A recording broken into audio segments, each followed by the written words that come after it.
용감한 토크쇼 직설 시작하겠습니다. 금융감독원이 홍콩 H지수 기초 ELS 손실액에 대해 투자자별로 차등 배상안을 내놨습니다. 판매사의 불안전 판매 정도, 또 투자자의 투자 경험 유무, 또 연령 등에 따라서 하나도 배상을 받지 못할 수도 있고요. 최대 100%까지도 배상받을 수 있습니다. 투자자들은 불안전 판매이니까 배상액을 늘려야 한다 이렇게 주장하고 있지만 자기 책임 원칙을 훼손하는 것이란 반대 목소리도 함께 나오고 있죠. 손실액이 올해에만 최대 6조 원에 이를 것으로 전망되는 홍콩 ELS 사태 어떻게 수습하면 좋을지 지금부터 머리를 맞대보겠습니다. 오늘 함께해 주실 분들 소개하겠습니다. 숙명여대 경제학과 신세돈 명예교수, 또 금융정의연대 김대기 대표, 참좋은경제연구소 이인철 소장 나오셨습니다. 안녕하십니까? 반갑습니다. 반갑습니다. 자, 먼저 홍콩 ELS 배상안과 관련한 금융당국의 목소리부터 듣고 본격적인 이야기 나눠보겠습니다. 다양한 유형의 불안전 판매가 발생하였습니다. ELS 상품 판매 및 투자 행태의 특성을 감안하여 보다 정교하고 세밀하게 설계하기 위해 노력하였습니다. 과거 DLF 세타 때와 비교해서 상품의 특성이라든가 그동안 그 소비자 보호 환경의 변화 이런 것들을 감안하면은 DLF 때보다 그 판매사의 책임이 더 인정되기는 좀 어렵지 않겠느냐 이렇게 보고 있습니다. 자, 금감원은 홍콩 ELS 판매 과정에서 불안전 판매를 확인하고 차등 배상안을 내놨습니다. 기본 배상 비율은 20에서 40%. 대부분의 피해자들을 보면 배상 비율이 20에서 60% 안에 들 것이다라고 지금 예상을 하고 있죠. 자, 이게 적정 배상 비율인가를 두고 여러 가지 이야기들이 나오고 있어서 이 질문부터 드리겠습니다. 뭐 개괄적인 질문일 수도 있겠습니다. 소장님께 먼저 질문 드릴게요. 지금의 제시된 배상 비율 적정하다고 보시는지요? 일단 뭐 과거에 이제 유사한 사례들이 있기 때문에 좀 사실은 좀 결은 다릅니다만 라임하고 옵티머스 펀드의 경우에는 사전 이제 기획조차도 속임수였잖아요. 네. 투자 자산에 대한 또 수익률을 속여서 했기 때문에 뭐 100% 배상까지도 나왔지만 결이 조금 같다라고 보면 2019년에 있었던 독일 금리 연계 파생 결합 펀드를 들 수 있는데 이른바 이제 DLF 이 당시에 이제 이 배상 비율보다도 좀 낮다라는 게 이제 소비자들의 금융 소비자들의 불만이고 그러나 이제 이 지금 금융감독 당국은 어쨌든 이런 반복된 펀드 사기 사건으로 인해서 이 불안전 판매에 따른 어떤 이걸 차단하기 위해서 2021년 3월부터 네. 금융소비자법을 한층 강화했습니다. 그렇죠. 그러니까 이제 펀드 투자자가 은행 오프라인 창구를 하게 되면 반드시 이 상품을 팔 때는 위험성을 고지하고 그리고 자필 서명과 녹취를 받아놨기 때문에 과거에 2019년에 발생했던 DLF 사태와는 좀 다르다.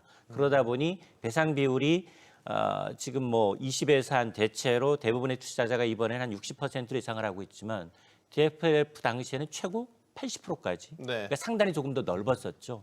그걸 좀 감안한 것 같은데, 근데 자세하게 이제 이 금감원이 제시했던 차등 배상안을 좀 들여다보면 내부 통제 부실 책임을 믿는 이 배상 비율이 조금 낮아졌어요. 네. 근데 내부 통제 물론 뭐 금융감독 당국이기 때문에 조율해야 되기 때문에 가이드라인이기 때문에 뭐 판매자 그러니까 투자자 사이의 어떤 접점을 찾기 위해서 고민한 흔적은 보이지만 그러나 앞서 이제 이 이복현 금감원장이 뭐라고 얘기했느냐 이번에 보니 다양한 불안전 판매가 확인됐다라고 얘기했고 그래서 이제 재발 방지 차원에서도 이제 내부 통제 책임에 대해서 좀 강화해야 되지 않느냐라는 이제 소비자 측의 어떤 논리도 설득력이 저는 있다고 보거든요.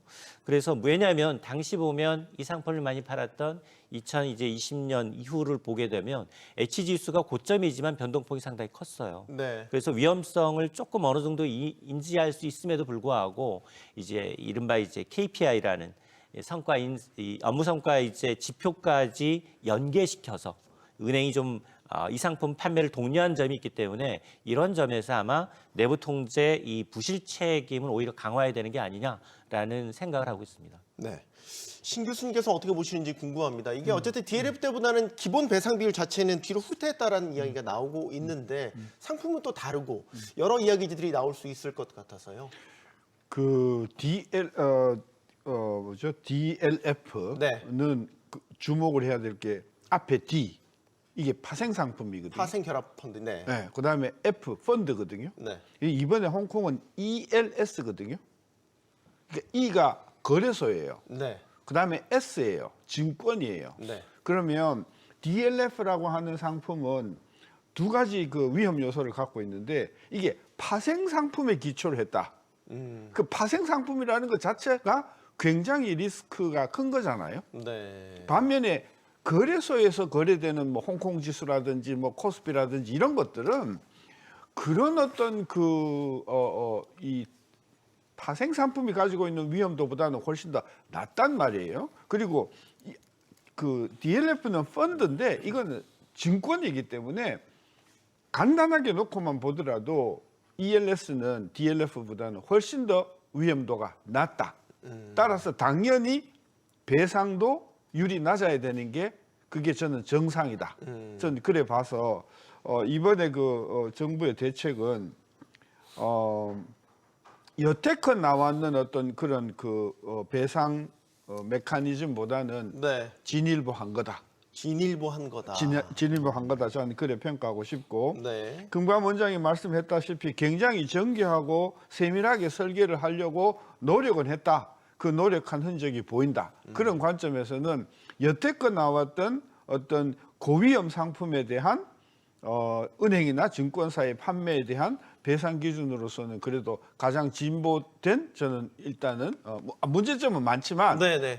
여태껏 나온 것 중에서는 그래도 진보한 방식이다. 네. 일단 그렇게 평가하고 넘어가죠. 예. 총평 자체는 긍정적으로 하셨어요? 우리 김대기 대표님은 생각이 좀 다르실 것 같은데요? DLF하고 비교해 보면 굉장히 후퇴를 한 거죠. 뭐 교수님 말씀은 초고위험 상품이 아니기 때문에 DLF와 비교했는데 그게 좀 반박을 하고 싶은 게 DLF도 ELS도 빵 프로가 나오거든요. 그러니까 확률상 몇 프로가 일어나느냐의 문제이지 이 상품이 ELS 같은 경우는 DLF 같은 경우는 빵이 나오고 ELS는 빵이 안 나온다는 건 아니거든요. 그래서 이제 초고위험 상품인데 이제 이게 얼마큼 확률에 일어나냐에 따라서 달라지는 건데 저는 금감원이 발표했던 그러니까 이 공통배상 비율이 낮아진 거에 대해서 금융소비자보호법이 시행돼서 촘촘하다. 그 다음에 그러니까 DLF보다는 ELS가 장기간 판매되었기 때문에 20년 이상 인지했을 것이다. 라고 이제 이야기를 했는데 저는 그걸 상당히 이게 법정주의로 가면 안 맞는 논리거든요. 그러니까 지금 1, 2, 3월에 있는 분들은 금융소비자법이 시행되기 전에 가입하신 분들이기 때문에 그러면 촘촘하게 했다는 이복현 원장이 말이 된다면 금소법 시행 이전과 이후를 구분해서 공통배상 비율이 달리 나와야 되는 거고요. 저는 은행 봐주기라고 지금 피해자들이 이야기하는데 저는 동의하는 게 최소한 25의 공통배상 비율이 DLF 때 있었어요. 네. 그 25 중에 20은 내부 통제였어요. 5%는 초고위험 상품이었거든요. 이 5%가 DLF, 라임 다 있었어요. 근데 지금 이 5%가 사라졌어요. 그러면 이번에 ELS는 초고위험 상품이 아니냐? 초고위험 상품이거든요. 그러니까 어떤 피해자는 그러네요. 이거 홍길동도 아니고 아버지가 아버지를 못 부르는 거지 않듯이 왜 초고위험 상품인데도 불구하고 5%가 빠졌느냐라는 문제 제기를 하고 저는 이 방송에도 한번 나와서 말씀을 드렸는데 오히려 2019년도에 판매가 중지가 되고 조건부 허용을 해줬거든요. 그 세 가지 조건이 있었는데 네. 판매 절차 강화 준수, 내부 통제 관리 철저, 그다음에 금융감독이 상시 감독 하겠다. 이 세 가지 조건으로 ELS에 대해서 판매를 최종적으로 허용을 해줬는데 이 세 가지 조건이 이루어졌느냐? 지금 금감원이 발표했던 내용이 2019년도과 비교하면 많이 개선되었다라고 이야기를 하는데 제가 2019년도 DLF 때 했던 내용하고 지금 있는 내용하고 저는 거의 비슷하다고 보는 게요. 달라진 게 없다는 말씀. 독일 금리 할 때 네. 어떻게 설명했냐면 0% 나온 걸 가지고 손실률 빵이다. 안심하다. 독일이 망하지 않으면 안전하다 이렇게 이야기했거든요. 근데 이번에 발표된 내용을 보면 정권사는 20년으로 설계했어요. 손실률을. 그럼 손실이 나와요. 근데 10년으로 축소를 해버렸어요. 그건 전 조작이라고 보거든요. 그러니까 10년으로 조정하면 미국발 금융위기가 빠져버리니까 손실률이 빵이 나온 거예요. 그 빵을 가지고 고객들한테 10년간 손실률이 빵입니다. 라고 이야기를 했고 형식적으로 운영위원회가 운영되었다는 게 DLF 때도 마찬가지고 여기도 지적이 됐고 KPI 가지고 수수료 이 문제도 동일하게 지적된 것들이었고 서류 위조라든가 나왔던 이야기들 보면 고객을 가장해가지고 고객한테 들었던 이야기들을 본인이 다 대피를 했지 않습니까? 그런 사례도 있고. 이번에 그러니까 여러 접발이 가지 됐죠. 사례가 있기 때문에 동일하지 않기 때문에 저는 오히려 공통가족 내부 통제를 20%를 오히려 가중했어야 된다. 책임을 물어서. 아까 5%포인트 말씀하신 거. 아니죠. 5%는 초고위험이고 네. 내부 통제가 20이었거든요. 지난번에. 네. 그 20을 오히려 가중 책임을 물어서 올렸어야 된다 이렇게 보는 게 그 근거는 뭐냐면 조건부 허용을 했는데 준법 서약서 같이 하고 은행장들이 서약서까지 하면서 기자회견까지 다 했어요. 우리 지키겠다고 KPI 내부 통제하겠다. 이게 안 지켜졌는데도 불구하고 오히려 깎아줬다. 이게 이제 분통이 터진다고 보이는데요. 은행 편들기라고 이야기하는 근거가 되는데 왜 그러냐면 금감원의 내부 규정에 보면 직원들을 제재를 할 때 처음에는 그냥 제재를 하더라도 두 번째 동일한 사유가 발생했을 때 두 번째 제재를 할 때는 가중해서 제재를 하게 돼 있어요. 네. 그러면 이거는 가중해서 공통배상 비율을 했어야 되는데 낮췄다는 게 저는 심각한 문제라고 보고요. 세밀하게 나왔던 게 딱 금융소비자한테 유리한 건 금융취약계층 첫 최고가입자 5% 준 거 말고는 네. 감산 요인, 차감 요인은 투자경험이 최대 10%였는데 25%로 늘어났어요. 그 다음에 매입 규모는 5에서 15%. 그러니까 10%가 5%가 더 늘어났고 원래 금액은 2억 초과였거든요. 5% 마이너스가. 네. 라임이나 DLF나 다른데. 그때랑 달라진 부분도 그 부분도 역시 지적이 되고 있죠. 근데 이 금액이 2억에서 5천으로 나왔어요. 그러니까 이 2억에서 5천으로 낮아진 금액에 대해서는 금감원이 설명을 못 하고 있어요. 그러니까 동일한 잣대로 갔다면 기준으로 갔다면 최소한 2억에서부터 시작을 했어야 되는데 지금 기준으로 보면 5천에서 1억 초과가 마이너스 5%, 1억에서 2억이 마이너스 7%, 2억 초과가 마이너스 10%예요. 그러니까 그전에는 2억이었으면 5% 마이너스 될 게 지금 10% 마이너스가 되는 게 네. 그러니까 이 구간에 피해자들이 가입자들이 많이 퍼센티지가 가입되어 있지 않나 이런 의심을 하는 거죠. 그러니까 사실은 2억 초과로 했을 때는 마이너스 감산 요인이 없다 보니까 이 구간을 집어였나 허들을 낮춘 거 아니냐라고 하니까 피해자들도 그렇고 저희들도 은행 봐주기가 아니냐 이런 이야기가 나오고 있고 이런 결과가 저희들의 의심은 사적 화해가 이루어지게끔 은행들에게 당근을 제시했다. 저는 그렇게 보고 있는 게 두 가지 당근이 금액을 낮추는 거 하나, 조건을 낮추는 거 하나, 그 다음에 제재하고 가징금할 때 반영하겠다. 네, 이렇게 그런 된 얘기도 거 아닌가 있어요. 이렇게 싶습니다. 지금 대표님이 첫 질문에 모든 걸 다 쏟아부으셔가지고 사실 오늘 저희가 이제 이야기해 봐야 될 이제 세부적인 논쟁거리들까지 다 말씀을 해주셨어요. 일단은 김두기 대표 같은 경우는 이제 은행이나 판매사들의 내부 통제에 대한 책임 부분이 좀 낮게 설정된 것, 뭐 공통 가중 비율 부분이 여기 해당되겠고, 특히 이제 금소법이 시행 이후에 판매된 부분에 대해서는 뭐 일각에서는 이제 과징금을 좀 더 늘려야 된다라는 이야기 주세요. 그러니까 은행에 대한 책임 부분을 좀 더 늘려야 된다라는 게 전반적인 취지인 것 같습니다, 신 교수님. 아까 이제 김 소장님은 그 투자자의 입장을 100분 반영을 한 건데 네. 저는 은행의 이익을 저는 대변하고자 하는 게 아니고 위험 상품에 대한 국민의 인식 자체가 좀 바뀌어야 된다. 네. 그럼 예를 들어서 비트코인 투자했는데 비트코인 가격이 떨어지면 또 피켓 들고 비 오는데 청와대 가가지고 흔들 거냐. 그리고 우리 사회는 그렇게 그냥 떼서리로 가가지고 막 아우성을 치면은 들어주는 분위기가 지금 30년째 지속이 되고 있거든요. 저는 그런 부분에서 이번에 우리가 그걸 다 없앨 수는 없겠지만 정부가 이번에 역점을 뒀던 거는 뭐냐면 투자자에게도 위험에 대한 책임이 있다. 그리고 네. 그 부분을 본인이 관리하지 않으면 이렇게 심각한 자산 손실을 볼 수 있다라고 하는 것을 저는 가르쳐 줘야 된다는 차원에서 이번에 저 배상 비율을 낮춘 것은 저는 바람직한 방향이고 저의 근본적인 입장은 뭐냐면 누가 강제로 사라고 하지 않은 건데 그것을 사가지고 피해를 입은 부분에 개인의 책임이 상당 부분 있다. 저는 그래서 지금 나온 이 배상 비율이면 뭐 100%는 거의 없겠지만 그래도 네. 한 60-70% 정도 배상이 되면 투자자들도 특별한 예를 들어서 판매사나 금융기관의 하자가 없는 한 저는 수용을 하고 이번의 경험을 저는 바탕으로 해서 고위험 상품에 대한 저는 이해를 좀 더 강화를 해야 된다. 저는 그런 차원에서 첫째, 정부의 배상 비율을 과거의 DLF보다는 조금 낮춰서 이야기했고 항목을 줘가지고 그 항목별로 비율을 설정한 것이 물론 그중에서는 제가 별로 마음에 안 들고 이게 왜 이러지 하는 부분이 있긴 있어요. 예를 들면 네. 금융 이해 능력이 많으면 5에서 10% 배상 비율을 낮췄거든요. 네, 차감되죠. 그러면 그 5% 차이가 나잖아요. 그죠? 뭐 어떤 사람은 금융 이해 능력이 있냐 이런 거는 정말 저는 좀 원시적이라고 보긴 하지만은 적어도 정부의 이런 노력을 통해 가지고 고위험 상품에 대한 국민들의 인식이 좀 진중해졌으면 좋겠다.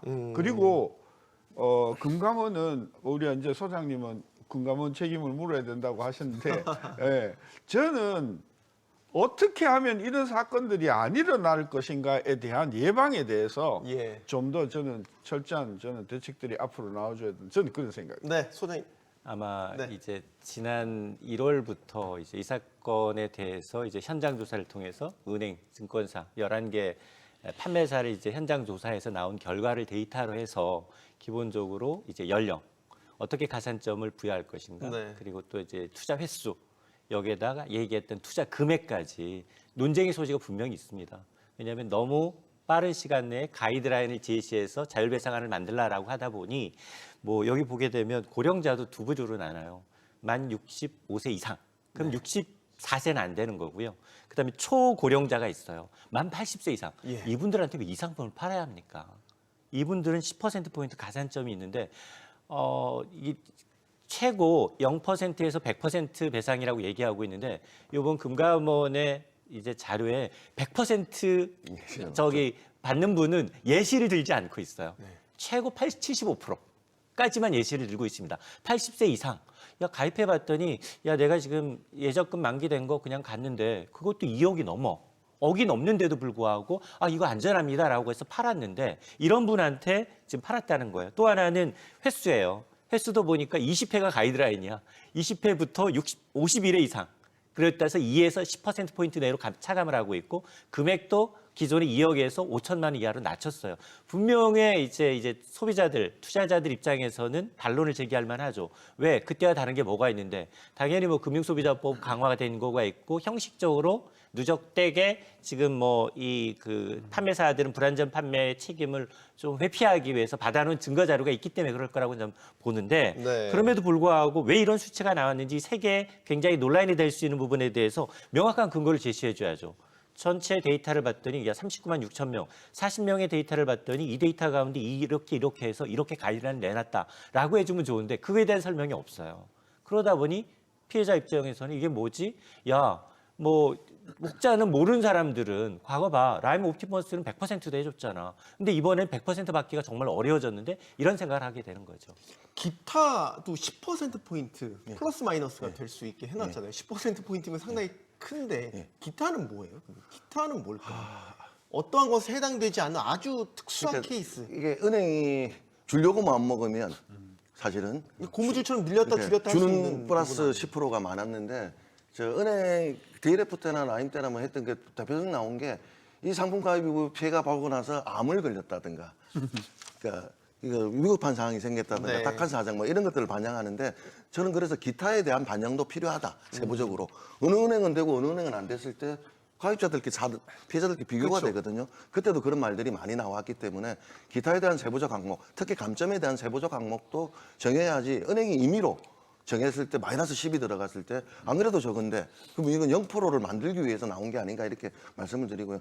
소장님 말씀하는데 100%가 안 나온다. 이게 100%가 안 나올 수밖에 없는 게 세 가지를 다 유발해야지 이제 50을 받아요. 그리고 가점 요인들 감점 없이 가점 요인을 다 합쳐야지 95가 됩니다. 그 기타에서 5를 받아야지 100이 나오기 때문에 제가 보기에는 이건 서울대학교 들어가는 점수보다 오히려 저 하버드 가는 점수보다도 더 어려운 그러니까 100은 나올 수 없는 착시 효과라고 말씀을 드리는 거고요. 네. 왜 이런 100을 만들었느냐 0을 만들기 위해서 100을 만들었다 저는 그렇게 보거든요. 반발 그러니까 공평하게 100을 올렸다 이런데 저는 금감원이 비겁하다고 보고 몰순에 빠졌다 이 말씀을 꼭 드리고 싶어요. 이번 발표에 보면 투자자 자기 책임 원칙을 강조 다 하세요. 그리고 금감원에 지금까지 일관된 입장이 있습니다. 투자자 자기 책임의 원칙. 네. 그래서 치매 환자 79세 난청 환자 최초 가입자에도 지난번에 80% 배상을 했거든요.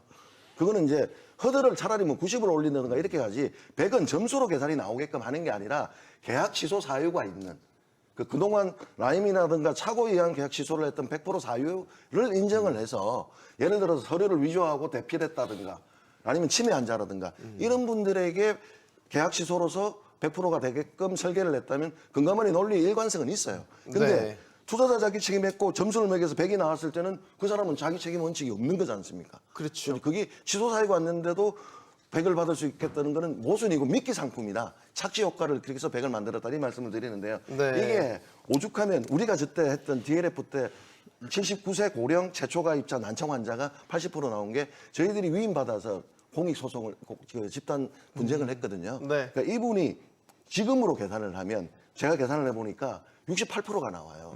왜냐하면 지금 기준으로 지금 기준으로 계산해보면 갔을 때는 왜냐하면 최초 가입자고 79세고 난청인데 40%예요. 국민은행이기 때문에 40% 플러스 예금 목적 10% 인정받고 고령자 80세가 아니기 때문에 고령자 5%밖에 인정을 못 받습니다. 네. 그럼 이 5%에 최초 가입 5%, 모니터링 부실 5% 감산하면 65가 나오는데 이 기타를 또 75를 그러니까 기타를 10을 치매 환자이기 때문에 10을 받았을 때 받는다는 전제하에 가에 75가 나오는데 이게 1억 초과이기 때문에 마이너스 7%를 해야 돼요. 그럼 이제 68%가 되는 거예요. 그래서 68%. 그러니까 80%의 치매 최초가 입자 79세 고령인데도 불구하고 80이 아니라 우리는 계약 취소로서 100%를 줘야 된다고 생각하시는 분인데 네. 68이 나오기 때문에 많이 후퇴됐다는 것들이고 다른 논쟁들에 있어서는 뭐 논쟁이 있을 수 있는데 그래서 저는 열렸다. 이거는 뭐 어떻게 하더라도 마이너스를 두기 위해서 좀 더 낮추기 위해서 세분화 했다는 것들은 100번을 양보해서 동의할 수 있어요. 그러면 초고령자 5% 어디로 갔냐는 거고 2억에서 5천만 원 왜 낮췄냐는 거예요. 이게 금소법하고 무관한 거지 않습니까? 네. 또 하나가 저는 금소법이 시행됐기 때문에 공통배송비율을 낮췄다. 법을 시행됐는데도 불구하고 옛날과 바뀌지 않게 이렇게 시행되지 않습니까? 금소법이 시행되면서 오히려 가입 금액의 50%인가 이렇게 가정금을 더 징벌하게 되어 있었어요. 그거는 뭐냐면 이 법을 시행하고 나서는 안 지키면 너가 징벌하겠다 이 취지거든요. 네. 법이 시행됐는데도 불구하고 옛날과 달리 없이 사실은 20년짜리를 10년으로 손실률 조작하고 0%로 만들어내고 KPI 가지고 압박해서 수익료 장사하고 이런 것들에 대해서 바뀌지 않은 거에 대해서 오히려 가중했어야 되는 거 아닌가라는 문제 제기가 저는 설득력이 있다고 주장하고 싶습니다. 이제 네. 우리 시청자들이 이해를 하셔야 할 게 지금 어제 발표한 금감원의 이거는 아니에요. 가이드라인이죠. 가이드라인이에요. 예, 강제안이 아니죠. 아니에요. 네. 따라서 이대로 한다고 우리가 믿을 것은 안 되고 네. 이걸 기초로 해가지고 각 금융사들이 판매사들이 이런 원칙을 기초로 해가지고 자기의 자발적인 자율적인 배상 기준을 마련할 거기 때문에 네. 그런 은행별로 배상 자율 배상안을 만들 때 이제 우리가 지금 지적하는 것들이 이제 충분히 저는 가미가 될 수 있다. 그래 보고 그렇다 하더라도 아까 제가 지적했듯이 금융 이해 능력이 이게 뭐냐, 그죠? 그 다음에 비영리 공익법인이라고 왜 또 가산점을 주는가? 아까 이해가 수익, 네. 예, 수익 규모가 저는 2억에서 갑자기 5천 떨어진 것도 이거 좀 심하다고 느껴져요. 네. 그러긴 한데 그건 조정을 한다고 하면 비영리 공익법인이라고 이 추가적으로 배상률을 5% 얹어줘야 할 이유는 그러니까 이 안을 보면은 굉장히 금감원이 어떤 합리적이고 금융의 건전화를 위한 목적이 아니고 궁지에 몰려가지고 막 아우성을 하고 막 하니까 여기 요구 좀 반영해주고 여기 반영해주고 이거 완전 하다 보니까 짬뽕이다. 이 이상해졌다? 철학이 없다. 저는 그렇게 좀. 교수님, 비영리법인은요, DLF 때부터 쭉 있었던 거예요. 그러니까 장학재단, 네. 그러니까 공익사업 하시는 데들, 이런 데 때문에 이제 플러스를 연 거였고요. 금융위에는 저도 말이 안 되는 게 굉장히 웃겼습니다. 교수님은 안 들어가요. 근데 변호사는 들어가요. DLF 때 의사가 들어가요. 그러니까 의사님들이 반발해요.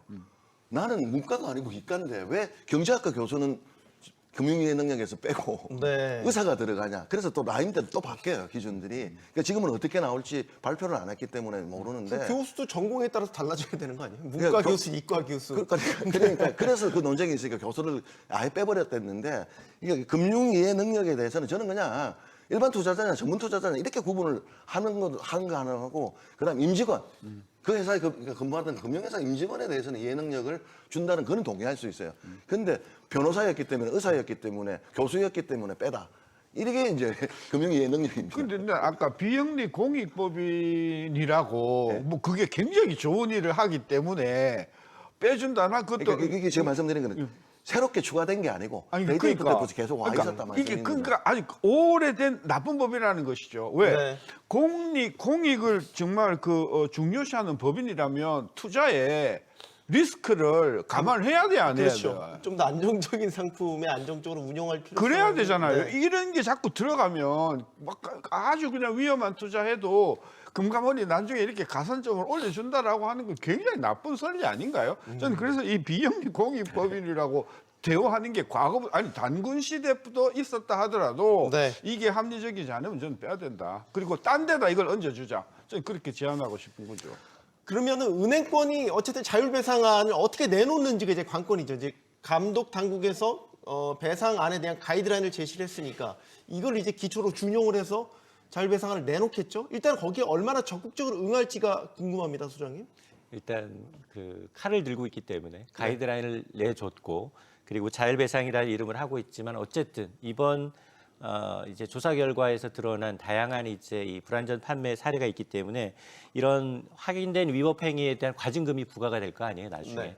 그런 과정에서 나중에 제재 수위를 정할 때 이 자율배상안을 얼마나 준수했는지 그 노력을 이제 참고하겠다라고 했기 때문에 사실은 뭐 뒤에서 시키고 있는 거예요. 저희들이 자율배상을 만들려고 했는데 이 가이드라인에서 조금이라도 더 이제 지금 좀 맞지 않는다라고 하게 되면 금감원, 금융당국의 어떤 이제 이 다양한 이 제재가 이제 예상이 되기 때문에 금융권에서는 어쨌든 이걸 수용하려는 분위기는 익힙니다. 다만 금융도 지금 사실은 좀 특히나 은행이 네. 특히나 오프라인 이 매출 비중이 높은 이제 은행권의 경우는 두 가지를 걱정하고 있는 것 같아요. 올해 손실이 한 6조 정도, 이미 뭐 1조 2천억 원, 53% 가량의 이제 손실 났고 원금에 이제 상반기 하반기 합치면 한 4조 원 넘어서 이제 6조 원이 넘을 것 같은데 거기에 20에서 60%를 어쨌든 배상하라라는 권고안이기 때문에 그러면 은행 5개 은행, 6개 증권사의 경우는 각각의 이제 판매별로 내가 과연 이제 얼마만큼 우리 은행이 배상을 해야 될지 배상 금액이 나오겠죠. 네. 그럼 그 배상 금액이라는 게 자율배상에 소요될 이 비용을 추정하고 난 다음에 뭐 은행 자체적인 결정이 아니라 당연히 의사회를 결정해야 될 거 아니겠습니까? 네. 그럼 의사회를 거칠 때 타당한 기준을 제시해 줘야 되거든요. 우리가 금융감독당국이 이런 조사를 통해서 불안전 판매를 인정했다라는 부분이건 일정 부분 은행의 책임을 인정했다라는 걸 이사회에 얘기해 줘야 되는데 이 부분도 문제고 또 하나는 야 이렇게 되면 은행의 대주주는 대부분 외국인인데 네. 이걸 아무리 자율배상이라는 이름으로 한다 하더라도 과연 이 대주주들이 가만히 있을까? 배임이다? 맞습니다. 이렇게 네. 되면 이 법률 검토가 이제 우선돼야 한다는 겁니다. 그러다 보니 아니 투자자 입장에서는 이전보다도 배상 비율이 좀 낮아져서 은행은 당연히 따라야 될 것 같지만 은행도 은행 나름대로의 이제 고충이 있는 거예요. 그러다 보니 앞서 얘기했지만 뭐 다음에 이제 얘기가 나오겠습니다만 어쨌든 이제 분쟁조정위원회를 거쳐서 나오겠지만 예. 둘 다 불만인 거예요. 속으로 은행은 앓고 있고 투자자들은 밖으로 분노를 표출해서 단체 행동을 하고 있기 때문에 아마 저는 뭐 원활하게 조정 절차가 진행되면 금융당국은 다음 달부터 시작해서 2, 3개월 내에 뭐 될 것이다라고 얘기를 하고 있지만 저는 그렇게까지 단기간에 끝날 일이 아닌 네. 것 같다라는 겁니다. 어쨌든 지금 금융당국의 가장 주안점은 소송까지 가지 말고 최대한 자율배상, 사적 화해를 통해서 보상이 최대한 조속한 시기에 이루어지도록 하는 거를 좀 중점을 두고 있어요. 그래서 어제 김주현 금융위원장이 은행들의 배임 이슈가 이해가 안 된다는. 그래, 맞아요. 어떻게 보면 경고성 메시지를 날렸지 아니, 않습니까? 그 경공성이 아니고요. 이게 이제 DLF 때도 똑같이 은행의 배임 이슈가 다 나왔거든요. 네. 그래서 이제 분쟁 조정을 해서 이 결정에 따라서 사적 화해를 하는 것은 법에 따라 가지고 그 법원에서 사적 화해한 거 동일시하기 때문에 업무상 배임 문제는 전혀 없어요. 근데 이제 이 기준이 업무상 배임이 나올까 싶어서 그냥 금감원이 발표한 게 아니고 분쟁조정위원회를 열어서 분쟁조정위원회에서 방망이를 두드려 가지고 사적 화해와 동일한 효력을 작동시킨 거였거든요. 그렇기 때문에 업무상 배임 문제는 없는데 대주주들이 수용하느냐 가장 큰 문제는 소장님 말씀하신 것처럼 자기들의 위법 상황을 인정하는 거. 지금 네. 그게 인정하게 되는 거지 않습니까? 네. 그게 이제 자체적으로 판단을 해서 이제 도리어 되느냐 안 되느냐 이렇게 판단을 할 것 같고요. 업무상 배임은 이제 저는 핑계라고 보고 있죠.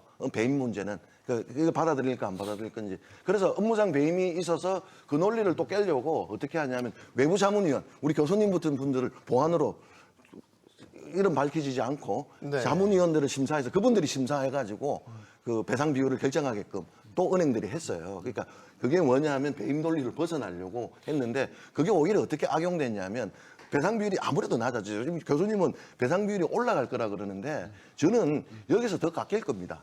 더 안 주려고 은행들은 한 푼이라도 안 주려고 낮추기 때문에 새로 우리가 요구한 것들이 올라가지가 않거든요. 그런데 그걸 은행이 피해자들이 항의를 하면 우리가 한 게 아니라 외부 자문위원들이 결정을 한 것이다. 이렇게 나오기 때문에 저는 오히려 낮아질 거라고. 이것뿐만이 아니고 예, 예. 전에 이제 또 소상공인 자영업자 뭐 상생을 위해서 또 금융권에서 은행권에서 2조 정도를 정부가 또 뜯어가지고 또 줘라. 지금 정부가 이 윤석열 정부 들어와가지고 금융기관이 천문학적인 수익을 얻는다고 지금 굉장히 지금 압박을 많이 해왔잖아요. 네. 그 결과가 저는 뭐라고 보냐면 대출 금리는 못 올리니까 예금 금리를 낮추는 거예요. 그렇죠. 그러니까 저는 이번에 보상을 많이 하든 안 하든 은행의 입장에서는 다 빠져나갈 구멍이 있다. 적게 해주면 적게 해주는 대로, 예. 많이 해주면 많이 해주는 대로 다른 쪽에서 네. 그래서 예금 금리가 지금 제가 어제 은행 갔지만 툭툭 떨어지고 있거든요. 네. 결국은 뭐냐면 은행의 입장에서는 정부가 어떻게 배상하라고 하든지 간에 결국은 빠져나갈 구멍이 다 있게끔 자기네들이 영향력을 가지고 있다. 저는 그런 관점에서 이번에 그 이 배상 비율은 생각보다는 높이 은행이 해서 빨리 이 문제를 저는 해결할 가능성이 크고 뭐 그거는 한번 지켜보시면 될 것 같거든요. 그다음에 그렇게 해서 은행의 부담이 커지면 결국은 그게 예금자에게 전가될 것이다. 그럼 결국은 투자가들이 위험이 높은 상품에 투자해가지고 손실을 본 것을 은행이 대신 갚아주면서 그 피해는 예금자한테 다 돌아온단 말이에요. 네. 이 예금자들이 저를 포함해서 피켓을 안 들어서 그러지 이 예금자도 지금 말 못하는 지금 멍이 들고 있다. 전 그걸 좀 강조하고 있어요. 예금 갖고 계신 분보다 대출금 갖고 계신 분이 더 많아요. 그러니까. 자산가들은 본인한테 은행의 어떤 자율적인 배상안에 따른 이제 손실이 예금주한테 돌아온다라고 하는데 예금을 갖고서 이제 누리는 것보다 지금 최근 3년 동안 물가가 실제 소득을 더 웃돌고 있기 때문에 마이너스예요. 그러다 보니 뭐 이제 예적금 깨서 쓸 수 있는 분들은 그나마 다행이지만 대출로 바꿔서 대출로 이제 생계를 유지하시는 분들이 더 많기 때문에 예금 인하보다 대출 금리를 낮춰야 돼요.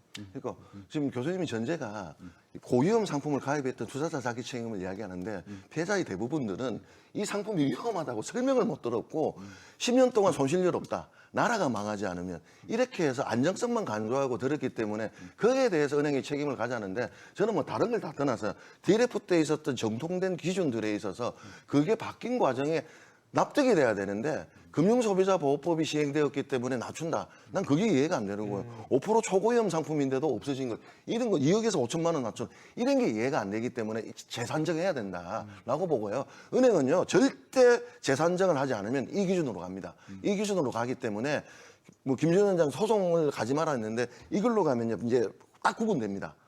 그러니까 60% 나오신 분들은 뭐 소송을 안 하시고 그 밑으로 나오시는 분들 있지 않습니까? 금액 크신 분들은 네.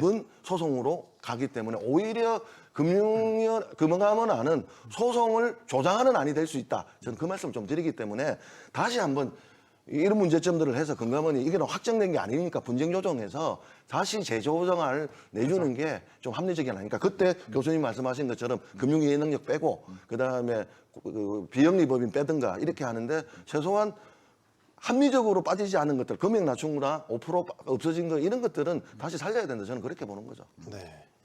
지금 라임 사태, DLF 이번에 홍콩 ELS까지. 특히 이제 홍콩 ELS 같은 게 이제 은행들에서 판매하는 과정에서 불안전 판매라든지 뭐 내부 통제가 잘 안 된 점 이런 점들이 계속해서 문제가 불거졌는데 아예 그럼 ELS를 은행에서 못 팔게 하면 어때요? 그러니까 2019년도에 ELS 못 파게 하려고 했어요. 근데 풀어줬잖아요. 그 그러니까 이후에. 풀어줬을 네. 때 5대 지수만 하겠다. 5가지 지수만 해라. 그동안은 뭐 주식도 연결되고 여러 가지 있는데 이 5대 지수만 해라. 그다음에 내부 통제 철저히 해라. 판매 절차 강화해서 설명 의무 잘 지켜라. 그리고 이 상품을 이해시키고 복잡성도 이해시키고 이렇게 다 해라고 한 거였거든요. 이복현 원장이 국회 나와서 했던 답변을 보시면요. 뭐냐면 양정숙 의원이 물었어요. 이해하시냐? 이해하는데 시간이 걸렸습니다. 저 아직도 이해 못했어요. 손실률이 어느 구간에서 나오는지, 내 손실률이 몇 %인지. 전 DLF 때는 계산을 했거든요. 네. 오히려 손실률 계산하는 데서 낙인을 50% 찍었을 때 70% 가는데 그럼 그 70%에서 내 주가 지수가 얼마냐? 복잡해요. 그러니까 이런 거에 대해서 상품은 저는 만기가 있는 건 안 팔았어야 된다라고 보고 금융위원회도 그 위험성을 알고 팔지 말라고 한 거였거든요. 근데 은행이 세 가지 조건을 내세우면서 조건부로 허용해달라고 한 거예요. 왜냐하면 이거 안 팔면 비이자 수익에서 나올 수 있는 상품이 없었기 때문에 팔은 거였어요. 그러니까 이 허용했던 거에 대한 은행들이 저는 가중해야 되는데 그럼 뭐 어떻게 할 거냐? 지금 오늘도 많으신 분들이 기자님들이 물어보시는데 복합점포에서 팔는 것들은 어떻습니까? 라고 이야기를 하거든요. 네. 사모펀드 때 제일 많이 문제가 됐던 게 복합점포입니다. 나는 신한은행을 찾아갔는데 신한은행에서 신한증권으로 가입시켜요. 젠투나 이런 것들을. 네. 기업은행을 찾아갔는데 디스커버리 펀드를 IBK 증권으로 가입을 시켜요. 이게 복합점포에서 일어나는 일들이거든요. 네. 그렇기 때문에 그 방향이 복합점포가 되느냐 이런 문제가 아니라 이게 KPI라든가 영업 방침에 따라서 어느 채널이 되든 간에 달라질 수밖에 없다. 저는 그렇게 보기 때문에 최소한 고위험 상품 중에서 만기가 있는 상품은 저는 은행에서는 판매를 중단하든가 100번을 양보하면 온라인으로 판매하는 게 어떻겠냐 이 말씀을 좀 드리는 거예요. 왜냐하면 온라인으로 들어가면 최소한 투자자 성향은 조작은 안 하거든요. 내가 선택을 하니까. 네. 그게 돼야지 넘어갈 수가 있으니까. 근데 이번에 발표된 것처럼 투자자 성향 조작이 많이 일어섰거든요. 가입할 수 없는 사람을 1등급을 만들기 위해서 투자자 성향을 만들어냈던 것들이 있기 때문에 그건 걸러낼 수 있지 않겠냐라고 하는 건데 복합점포나 대형 점포로 간다 하더라도 투자자 성향은 언제든지 조작할 수 있다. 이 말씀을 꼭 드리고 싶습니다. 네. 이 DLF 같은 경우는 이제 3호인데 이거는 ELS는 공모잖아요. 그러면 신탁이죠. 신탁이죠. 정확하게 은행에서 판매를 하는 거니까. 홍콩 H지수 기초한 ELS가 문제가 되긴 했지만 이것 때문에 ELS의 판매 제한을 할 경우에는 소위 뭐 구동인부서 잘못 담근다. 이게 더 큰 부작용으로 일어나지 않을까. 그러니까 은행들이 쪽에 수수료 장사라고 볼 수도 있겠지만 투자자 입장에서 정상적으로 운영이 된다라면 낙인 구간에 들어가지 않으면 어느 정도의 확정 수익을 받을 수 있는 상품인 건 맞잖아요. 그러니까 그게 이제 증권사가 있지 않습니까? 네. 그러니까 이 운용은 증권사죠. 판매 채널을 완전히 막자는 게 아니고 증권사라든가 대체 상품을 구입할 수 있는 곳이기 때문에 선택은 자유롭게 하는 게 맞다라고 저는 보고 있는데 그래서 은행을 막는다면 100% 양보하더라도 온라인 정도로 허용하지 않느냐는 게 어떤 거고 이 논리를 제가 바로 반박하면요. 네. 그래서 2019년도에 허용을 해줬어요. 조건부. 하지 말라고. 근데 동일하게 일어난 거예요. 안 바뀌고. 그럼 여기에 대해서 과연 은행의 판매 채널을 신뢰할 수 있느냐. 그러니까 이번에는 이렇게 했기 때문에 뭐 손실이 있었기 때문에 은행들이 더 판매를 강화할 것이라는 기대이지만 사실은 DLF보다 더 큰 금액이 지금 터진 거지 않습니까? 네. DLF 때는 7천억밖에 안 됐거든요. 근데 이거는 지금 6조가 터지고 손실이 1조 2천억이 나고 6조가 손실 날 수 있다 예상하는 이 금액에 왜 일어났느냐는 거죠. 그렇기 때문에 오히려 허들이 낮은 신탁이다 보니까 DLF 때는 1억 이상의 가입을 했기 때문에 가입자나 가입 금액이 적은 거였어요. 이거는 금액이 낮추다 보니까 네. 대량의 피해자인데 그 리스크 관리를 철저한다는 전제하에서 갔으면 모르겠는데 어떤 은행은 리스크 관리가 변동성이 커지는데도 불구하고 판매를 확대했지 않습니까? 예. 거꾸로 갔지 않습니까? 그렇기 때문에 저는 이게 핵심은 은행의 판매를 신뢰할 수 있느냐 없느냐인데 저는 신뢰할 수 더 이상 없다 이제 쪽에. 신뢰할 수 없는 게 왔기 때문에 보완 대책이 필요하지 않겠냐라는 거고 이게 그냥 이번에 사태가 일어났기 때문에 위험성이 은행도 위험성을 알고 있다라고 고객들한테 내몰지는 말자 이렇게 말씀을 드리고 싶어요. 다 비슷한 견해세요? 어떻습니까? 저도 비슷한데요. 뭐 약은 약사에게 진료는 의사한테 처방을 받아야 합니다. 왜냐하면 이게 이 상품을 설계한 건 자산운용사예요. 네. 자산운용사이기 때문에 이런 고위험 상품에 대해서는 지금 증권사의 경우에는 대부분 판매 채널이 온라인이에요. 온라인은 과거 습관적으로 했던 분들이 자기 선택에 의해서 투자자 책임을 자기가 인정한다라고 한 거고 네. 은행이 문제가 되고 있는 건 이거와 같은 초고위험 상품임에도 불구하고 신탁 오신 분들의 경우에 은행이라고 하면 안전한 상품, 안전한 예적금을 들러오신 분들한테 이 상품을 뭐라고 선전하느냐? 초고위험이 아니라 중위험, 중수익 상품이라고 해요. 네. 근데 이 수익의 비대칭성을 들여다보면 과연 이걸 알고 정말로 물론 펀드 판매 자격 있는 분들이 은행 창구에서 판매를 합니다. 그럼에도 불구하고 이 상품의 어떤 구조를 이해하고 있는지 수익 구조를 이해하고 있는지 녹인 구간 설정에 대해서 정확하게 이 복잡한 상품을 이해하고 팔고 있는지 그리고 그걸 설명을 통해서 투자자를 인지시켰는지가 문제거든요.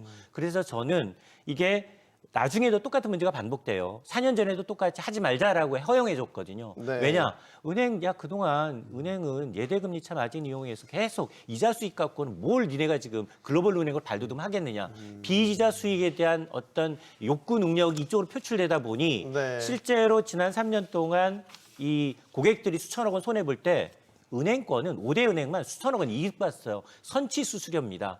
플러스 나도 수수료를 먼저 떼고요. 그리고 마이너스 나도 수수료를 먼저 떼어가요. 네. 자, 이런 구조에 문제가 있다라는 거기 때문에 저는 이 불안전 판매의 소지는 이 상품을 잘 이해하지 못하는 은행 창구에서 이제 대표적으로 안전자산을 찾아온 이제 예적금을 찾아온 고객들한테 판매했다라는 것에 대해서 이제 문제가 발생하고 있기 때문에 이걸 이원화해야 된다. 이 상품을 기획한 사람이 팔아야죠. 기획한 증권사, 자산운용사가 팔고 그리고 은행의 경우에는 이렇게 지금 고위험인데 이제 중위험 중수익 상품이라고 하지 말아야 된다는 겁니다. 네. 왜냐하면 아니 지금 투자 수익이라는 게 은행 이자 플러스 알파 기껏해야 4에서 5% 주면서 손실은 제로에서부터 원금 손실 전액 이제 날 수 있는 무한대인 이 마이너스 상품을 과연 은행에서 팔아도 되나? 이 본질적인 문제인 거죠. 네. 이게 교수님 내부에서 이런 상품에 대한 문제가 불거질 수 있다, 위험하다라는 게 이제 사전에 감지돼서 견제가 되고 통제가 돼서 이런 시스템은 은행이나 뭐 이제 증권사, 지주사 안에서 작동이 잘 안 되나요? 아니 그게 교과서적인 원론적인 이야기인 거죠. 리스크관리위원회가 있지 예를 않습니까? 들어서 홍콩 지수만 해도 네. 이게 떨어졌기 때문에 문제가 생긴 거예요. 뭐 그렇죠. 결과만 본다면. 그러니까 이게 계속해서 올라가기만 하면 전혀 문제가 생기지 않는 이 구조잖아요. 그러니까 홍콩 지수의 문제다 이게.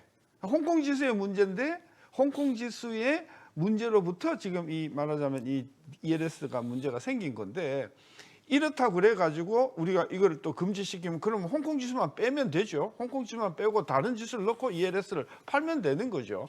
따라서 이 문제의 핵심은 뭐냐 하면 은행에서 파는 사람들이 그 내용의 상품의 전문적인 지식을 모르고 그리고 아까 이야기한 적합성 판단에 위배되는 그런 여러 가지 잘못된 불안전 판매를 했다는데 그 문제가 있는 것이지 그렇다고 그래가지고 매장에 있는 직원이 부족해서 생긴 문제를 가지고 상품 자체를 우리가 팔자 이런 식으로 가면 저는 너무 이 뭐라 그럴까 시장을 옥죄는 것이다라고 봐서 네. 첫째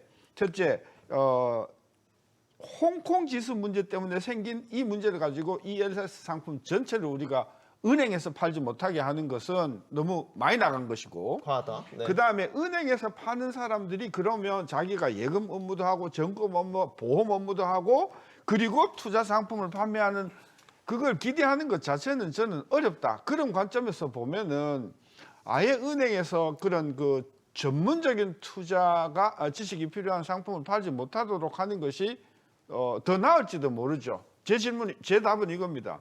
ELS가 매장에서 능력이 없기 때문에 불안전 상품이 계속 판매가 된 그게 문제라고 하면 은행에서는 고위험 상품을 아예 판매 못하도록 해야 되는데 네. 이것도 아니고 그냥 ELS만 없앤다? 그거는 또 우스운 이야기가 된다. 저는 그런 관점에서 네. 금융당국에서 확실한 포지셔닝을 해줘야 된다. 고위험과 고전문 지식이 필요한 상품의 경우에는 은행에서 아예 일괄적으로 못 팔게 하고 증권회사나 운용사로 넘기게 하든지 아니면 계속해서 ELS를 허용할 거라고 하면 저는 뭐 홍콩 지수 이런 문제로 인해서 생기는 그 문제를 저는 이렇게 거래를 시키지 못하는 것 자체는 좀 앞뒤가 안 맞다 저는 그래 보는 거죠. 어느덧 저희가 이제 토론을 마무리할 시점이 되긴 해서요. 마지막 질문을 좀 드려야 될 것 같은데 금융 당국은 이 홍콩 ELS 사태의 책임에서 자유로울 수 있습니까? 저는 너무 금융당국 단순하게 질문을 책임도 드렸나요? 50% 있다고 봅니다. 그래서 저희들이 지난달에 참여연대, 민변 이렇게 해서 금융정의연대 이렇게 해서 금융당국의 책임을 규명하기 위해서 공익감사 청구를 감사원에 했고 네. 아마 할 것 같아요. 아직 통보는 안 했는데 저희들이 뭘 물었냐면 금융당국은 적시 모니터링 체계를 구축해서 고위험 상품 투자자 리스크 점검 회의를 정례화하겠다 했는데 4년 동안 한 번 열었습니다. 그러니까 그게 뭐냐면 홍콩 H지수가 반토막 났을 때 네. 2022년 11월에 한 번 열었고요. 정례화하지 않았네요. 그러니까 모니터링 네. 하겠다고 했던 또 하나가 뭐냐면 암행점검, 미스터리 쇼핑을 하겠다고 했는데 그동안 파생 상품에 관한 ELS 관련한 암행 점검은 한 번밖에 없었거든요. 그렇기 때문에 이 과정에서 감독 당국이 뭘 했냐는 거죠. 심지어 금융위원회가 불안전 판매가 확정될 것이다. 리스크 변동이 너무 크기 때문에 심각하다라는 보고서도 냈거든요. 자기들도 알고 있음에도 불구하고 자기 책임과 역할을 다하지 않았기 때문에 저는 금감원이 책임도 반이다. 저는 그렇게 봅니다. 책임 반이다. 남은 두 분의 의견도 짧게 듣겠습니다. 맞습니다. 일단 금융당국이 이제 매년 반복되는 거였고, 그리고 이제 이 문제점을 잘 알고 있음에도 불구하고 뒷북 대응, 사고가 터지고 난 다음 수습하려는 것. 그리고 금융당국도 마찬가지지만 이 책임을 회피하기 위해서 이게 3, 4년 전 벌어진 일이거든요. 네. 사실 현 금감원장은 죄가 없어요. 자, 그러다 보니 이렇게 특히 이제 은행권들의 이제 이런 욕구, 왜 이제 KPI 이걸 뭐 가산점을 부여하고 인사고가에 반영을 하고 이러면서 오히려 판매를 독려한 부분도 있기 때문에 네. 이런 도덕적 내부 통제 시스템에 대한 어떤 이 관리 부재, 그리고 이제 수시로 이제 이 사후 대처에 따른 이제 금감독 당국의 이제 관리 소홀도 저는 뭐 비난받아 마땅하다고 봅니다. 네, 교수님. 첫째, 금융감독은 진짜 정신 차려야 된다. 정신 차려야 되는 게 지금 어제 오늘의 일이 아니고 제가 알기로는 한 10년 전부터 계속해서 정신 차려라, 소비자 보험 만들자 막 계속 했는데도 네. 그냥 묵살했다. 따라서 이번에 계기로 금융감독원이 정말 정신 차려야 되고, 두 번째로는 이게 배상안만 내놓을 게 아니라 어떻게 하면 이런 문제를 근본적으로 예방할 수 있는 대책들이 뭔가에 대해서 저는 금감원이 조만간 이 예방책에 대해서 좀 더 효율성 있는 예방안을 저는 빨리 내줘야 된다. 네. 그렇게 봅니다. 예방책 얘기가 나왔으니까 짧게만 이제 사후 대책이 또 나올 것 같아요. 어쨌든 뭐 좀 의견을 주신다면 어떤 저는 방식? 그러니까 이제 KPI를 이런 점수를 팔았을 때로 가는 게 아니라 고객 이익 중심적으로 고객이 이익을 나면 KPI 불안 점수가 플러스가 되고, 내가 가입시켰던 고객의 상품 운영에 있어서 마이너스가 나면 그건 KPI에서 마이너스가 되게끔 이렇게 하면 직원들 입장에서는 KPI 압박을 온다 하더라도 내 평가가 중요하기 때문에